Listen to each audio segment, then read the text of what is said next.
Hello everyone, Spartan 1000 here, and we are back with another Star Ocean the Divine Force build video. Today we're going to be talking about Marielle Kinney. We're going to be reviewing a lot of things in the last build video, as she's a character that's acquired somewhere past the halfway point or directly at the halfway point. So there definitely is going to be overlap. The first thing we're going to jump into is her stats. The main statistic you're going to be focusing is ATK. Second will be int. After that, you won't have to really worry about HP, defense, or guts. This is a long range DPS. That's where she shines the most. You're going to be ability spamming in the back line and pretty much running from anybody who tries to come near you, or just, strafing around them and blindsiding them whenever they do attempt to confront you in a duel. And of course, we'll be shooting them in the back because we have a passive skill that allows us to deal extra damage from doing so. So, jumping right into it, let's cover her passive skills first. So we're sitting on a bunch of AP to demonstrate what the stuff can scale up to. When you're playing on universe mode, honestly, I didn't feel like there was any sort of stress or pressure to rush the passive skills right away, but you definitely could if you wanted to just get your situational damage covered first and then level up your favorite moves. You can 100% do that in either order, and it won't really make too much of a difference. Starting off with point blank range, if you were to strengthen point blank range, it'll go up to 100% damage. And this is basically it's pretty straightforward. If they're in your face, it's going to do a lot of damage. She has a scatter shot move on her tree that we'll look over. This would be very good with that. Energy burst point blank is not a bad idea either, since it's our highest hitting move and it tends to stagger and stun enemies as they're getting hit by all the ticks of the damage. So this is very good for you to rush, especially when enemies are getting in your face. If you blindside them, you can walk straight up on them and get that extra point blank damage. Um, Clever Fighter, I wouldn't say do this one next. I'd say level up dead angle shooting next, because if you are behind the enemy, you can do extra damage. And if you look at the description, it says it can be used together with point blank range. So she's allowed to stack up dead angle shooting and point blank shooting. It's not like it's one or the other. So you can definitely use both.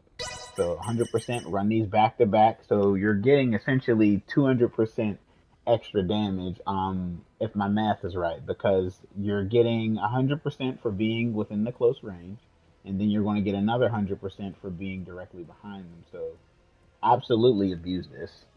And then pop a concentration damage buff. We'll cover that one shortly after this, to stack even more damage. And that's not even counting what you can get from Nina and then the S3 cage. So Marielle has some pretty disgusting burst potential.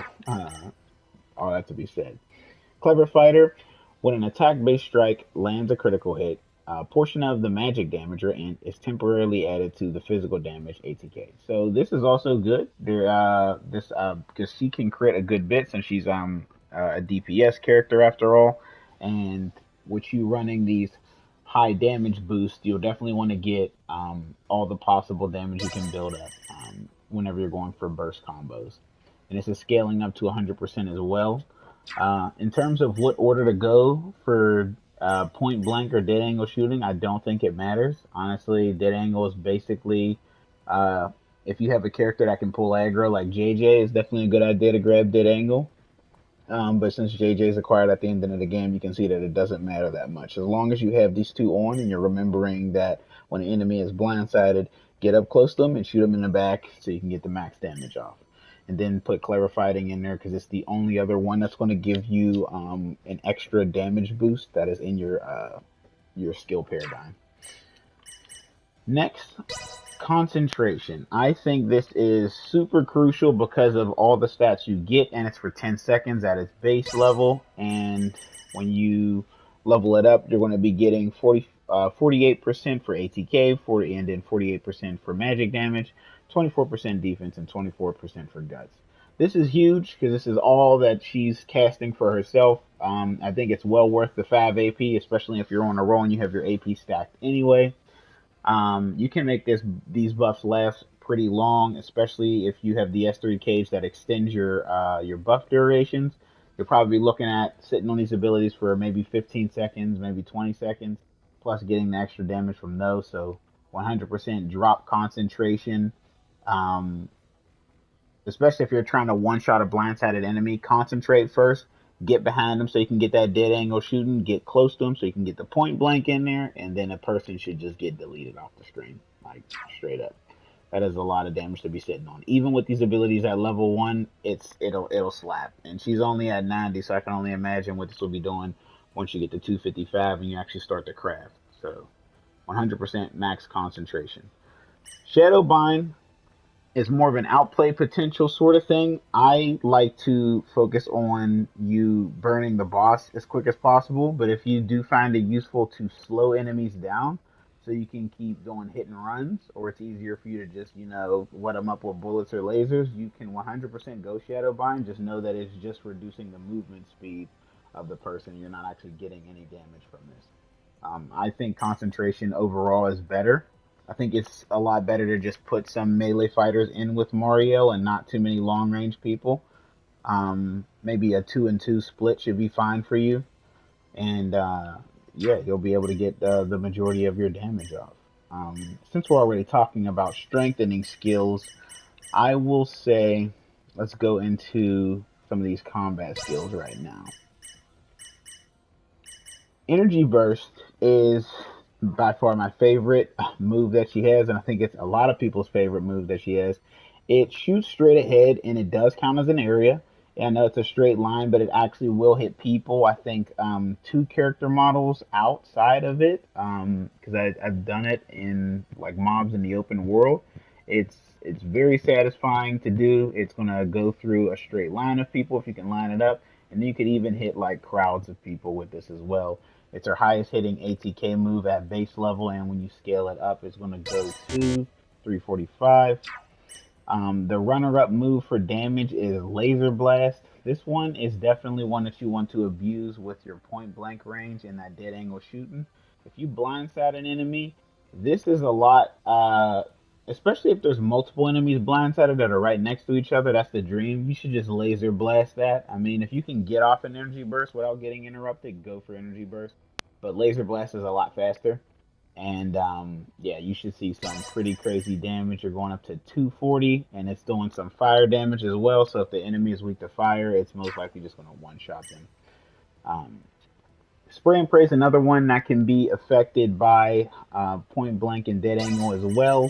It's more of something you want to use for crowds of enemies. I wouldn't say this is necessarily a spam move because you're looking at 5 AP and the damage isn't that amazing because it's only at 144, which makes Laser Blast look a lot better. But there's a little bit of a delay for the explosion damage to come off from Laser Blast, so keep that in mind.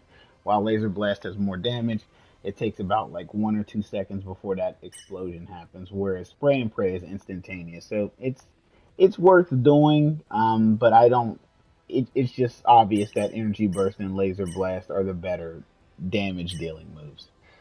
For Crescent Locust, honestly, I don't think you'll need this move, especially for a long range sort of build. And I can't imagine. I mean, there could be a close range build that you could do with her. It would consist of a lot of Crescent Locust, Spray and Pray, and Laser Blast for the heaviest damage that you're doing, and then being crazy enough to go for an Energy Burst. But it's basically a knock up into the air. You could potentially start a juggle combo with shooting the enemies out of the air.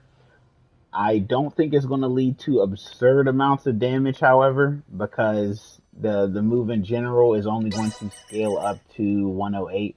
It's nice CC to get somebody out of your face, though. All that to be said, if they're going to be knocked up by the move, you can just do that, and then you could drop Shadow Bind on them and then escape that way, or you could just knock them up in the air and then just start working on shooting somebody else as they're trying to hit the ground. Bullet Stream is nice because you're just popping some shots off while being able to kite around them, just move around a bit. You're getting up to 160 damage, nothing too crazy. It costs 5 AP. That's pretty steep amount for the low output of the damage, but it's definitely something that you would do for a low HP target, like they're about to be finished off and you don't want to cook up a long animation. But at that point, you might as well get close to them and just like spray and pray or laser blast them. The Naked Ray, 1 AP, pretty much just a basic attack. single shot, not doing too much damage. I don't think this is something you should work on scaling up. Same thing with the roundhouse kick. These are just things to do if you have low AP. And mainly if you're controlling her. If you're not controlling her, I wouldn't recommend putting on any of these roundhouse kick or naked kick. I wouldn't even put on crescent locust because she's going to put herself in danger, especially if you're setting her up to be a glass cannon damage dealer. It's better to just have her spamming energy burst as much as possible because that way she's going to work on keeping the enemy away from her because she's going to need some distance to do that move. It'll be a lot more consistent damage than this other stuff because her kit is set up for like outplay potential, and the computer is not going to know to do that. So you want to keep it as simple as possible if you're not controlling her. Now let's go into the actual skill tree. So this is what the skill tree would look like overall for like what you would be specking into, prioritizing the damage stats first. Grab some of the shields and healths if they're in the way to get to a move. But other than that, we're pretty much just going straight for the damage and then jumping off of here. One of the most useful skills that you're going to be getting active wise is concentration. And it's funny that it's actually by her best move that she has, at least damage wise, energy burst. You 100% want to go and grab these two as soon as possible. And that's kind of funny. It's also the path of where all the ATK swords are. So you might as well just start up here, grab your concentration, grab your energy burst, grab these two ATK swords, and then just load those abilities up. Bullet stream, of course, if you want this move because you just want to be able to pop shots off and kite around, by all means, go ahead. Quick usage. At this point, I feel like you all know I don't really find too much use in passive skills like these. I like to have ones that are either contributing to anti-burst mechanics of stopping you from being one-shotted or healing you over time, or contributing to your actual damage output other than just utility. So Predator Ray is another one that you could use. I heard that Predator Ray and Trident can be used pretty good for farming low level mobs, especially when they're in AoE groups. I do feel, however, that Spray and Pray will work just fine, along with, especially if you did a combo of a Spray and Pray first into the Energy Blast, or not Energy, Energy Blast. Actually, no, I believe it is called Energy Blast. Or Laser Blast, sorry about that, Laser Blast. If you Spray and Pray and then Laser Blast, you should be able to get that explosive damage off instantly without worrying about the delay. 100% should be just fine, but if you do want to use Trident R and Predator Ray, go ahead. They're definitely not make or breaks for her build damage, so it's just more of a flavoring thing at that point. Heavy usage, another item-based one, focusing on the factors. I'm not too concerned with this one because, again, for the same reason as quick usage, it's just not contributing that much to your actual combat. Dreadnought is an interesting one. I must have skipped over this whenever I was looking at her because I seen that it was more defense related and I was focusing on the damage build. Dreadnought, I did recommend this for JJ, especially if you are going a tankier build with him. This could be used with her as well. I just don't know if you can stack this on top of concentration, so I don't know if it will be worth. And then at the same time, you got to figure that's going to be that's two moves that will cost 5 AP. So you're dropping 10 AP altogether. So you'd have to stop, rest for a second, and then you'll be able to start, going in and doing damage. However, if you are able to stack both of these, you'd be leaving with some pretty crazy statistics. You're getting like 50% defense, which is going to scale up way higher than that. I can purchase this to show you what that is going to look like. If you were to strengthen Dreadnought, for anybody who hasn't seen the JJ video, it is going to give you 80% defense and it's going to bestow 100% flinch resistance. So you're basically getting no guard off of an activate. That's pretty crazy. And I think this is mainly to help out people who don't want to play so risky and just, load up on damage and have no defense. And that's completely fine. I mean, having 80% extra defense for 10 seconds or even longer, if you have the S3 cage buff up, you'll be very defensible and not flinching for roughly like 16 seconds. That's pretty huge, especially for like when bosses are diving you. It'll give you some chance to get away. You'll get hit and you won't get CC'd. So you can definitely think about using Dreadnought as a safer way to play her, but I do think you'll be fine to just use concentration and just annihilate the enemy that way. Clever Fighter's another noteworthy thing here. We discussed that earlier. Pick up that passive skill, point blank range, super huge. Pick this up. And then lastly, dead angle shooting, of course, grab that. Towards this side, first aid, you could grab this if you were worried about getting taken out. Because I mean, if you were to use first aid combined with Dreadnought's activate, if you were running Marielle that way, you would you'd be the safest like build you could possibly make for her, because even if they did start to do damage to you, you're going to get a health refund. But I'm looking to make Marielle do the most damage possible since she's a long range DPS. I don't count on the enemy getting to her, so yeah, just load up on the damage and just skip out on auto healing and first aid because I feel like she'll be fine, especially if you have Nina in the party, which I highly recommend because it's very simple for her to just run over to you and give you a cheer bravery damage buff or drop one of the tingling chimes on you and then just abandon you to go help your melee fighters, and then you're cool. You're just in the background shooting up the boss doing your thing. Force Drain could be a decent move you can grab as well for life steal. I personally think if it did a little bit more damage, I would consider picking this up. And since I typically run some sort of party that has Nina in it, I don't feel like any sort of move like this is necessary because the heals that Nina will give you and how much damage an individual character can do is really nuts. So I don't really think you'll need to worry about sustaining yourself through Force Drain. But if you are going a safe build, you 100% could grab this. It's just not like anything impressive in the damage department, which is why I don't grab it for this build. In terms of chain combos, uh, you can do a lot of stuff with these. I like for farming ads, especially when they're like in my face, to just spray and pray them and then hit them with a laser blast, like I was saying earlier, because you'll be able to get that combo off. You could also flip flop this as well. You could laser blast first and then spray and pray them immediately after, so that they have to get hit by that delayed fire blast. You can definitely flip that. And then I like to follow up with an energy burst. This is definitely a high AP stacked loadout.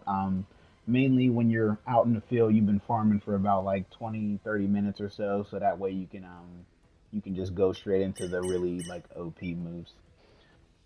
Crescent Locust, to me, I mean, you could clip this into a combo if you wanted, but I would imagine if you were to use this in a combo, it'd probably be a starter, and it'd be very situational. So that's why I put it on a hold button. I would recommend taking this move off though if you are not going to be playing Mario, and considering not even picking it up at all if you're just going to let the computer use her, because it's just not worth the risk. If she's running in there just to kick one person up in the air for very minimal damage, I don't think it's smart. I think it's better for her to just spam energy burst and concentration.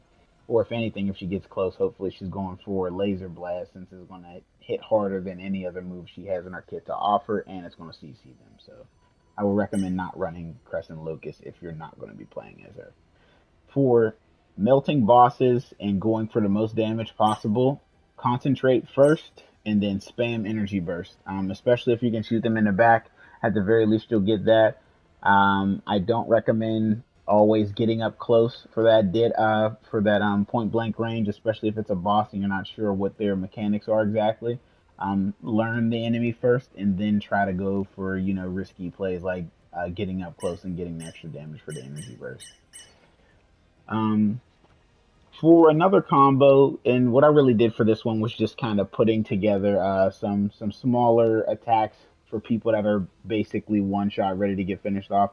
You could 100% drop Bullet Stream and pick up Naked Ray. If you grabbed Trident, you could throw that in there, or even the Lifesteal move as well. If you wanted to just have some lower AP moves, so you don't have her just stacked all the time, because it's not a good idea to run a character with constantly high AP all the time. because if you're dealing with difficult enemies that you're not super familiar with blindsiding or dealing with, you're going to have a tough time getting good fights off because you're going to do one move and then you're going to be like, gassed for like AP.